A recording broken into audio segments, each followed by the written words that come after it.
Hi guys, have you ever wondered how to create your own test conditions and test cases from a requirement? Now let's delve into it. First of all, what is a test condition? So test condition is basically a high level of what you're going to be testing within a requirement. Okay, so first of all, obviously you need a requirement. So this first slide has an example of a requirement. So let's delve into it together.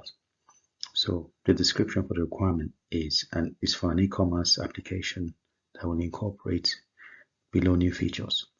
So the first feature is to display direct matching product upon product selection and indirect matching product when searching for a new product.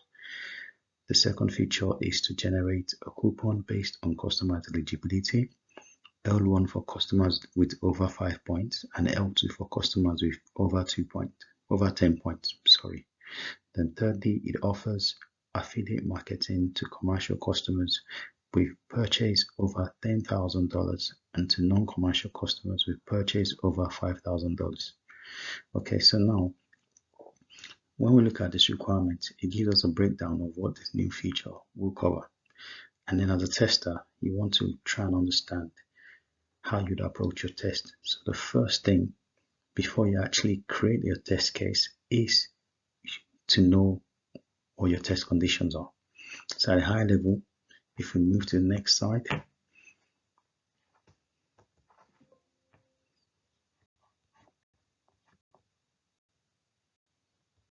so these are what the test conditions will be based on our requirements. So the first test condition is to check the matching products. You will notice that the way these are written is written in a form of action word. We started with an action word, which is like a verb, and we've basically said we're checking the matching products based on the first feature on the requirement from the first slide. So the second test condition is to check the coupon is generated based on customers' eligibility. And the third test condition ID is to check affiliate marketing is provided. And you would also notice that the column names are quite specific. So the first column name has a test condition ID. Okay, so we have obviously 1, 2, and 3 based on the requirement. And then obviously the second column has the description of the test condition. Then now we're presented with what a test case would look like. So firstly, if you look at the format, you would notice that it's also in form of a table. Now the column names are the test case ID. If you look at those, you'd see that the number format is also a bit different. But if you go back to the test condition from the previous slide, you would see that test conditions were test conditions from 1 to 3. So what we've done is an extension. So there's like a mapping of a one-to-one mapping with the test condition ID. So where the test condition ID 1, you can clearly see here that it will map to a test case ID 1.0 and 1.1. If there was a test condition ID 2, it will match with a test case 2.0, 2.1, and so on. So all the things you would see on here is a description to describe what exactly are the steps or what exactly is the case that you're checking in your test. Then you have your expected result, then you have your actual result columns. Okay, so the actual result, normally when you run your test, it will actually be a pass or fail. Okay, that goes in that row. So now if you go to the first test case, customer selects products and they are presented with direct matching products. So if you remember, the test condition was to check the matching products. Okay, so this test case is to check a direct matching product scenario. Okay, and then the expected result for that is customer receives direct matching product. And then next to the next test, test case ID 1.1, customer searches for a new product and they are presented with choices of indirect products.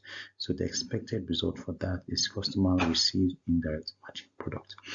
Then the next test case ID 2.0, which is based on the coupon. from the test conditions. Okay, test condition number 2.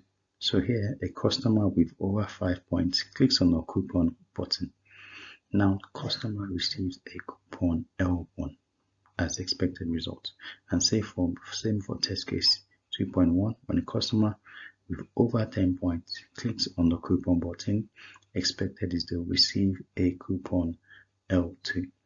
Then for test case ID 3.0, commercial customers purchase order with value over $10,000 as an expected, they would receive affiliate marketing invitation.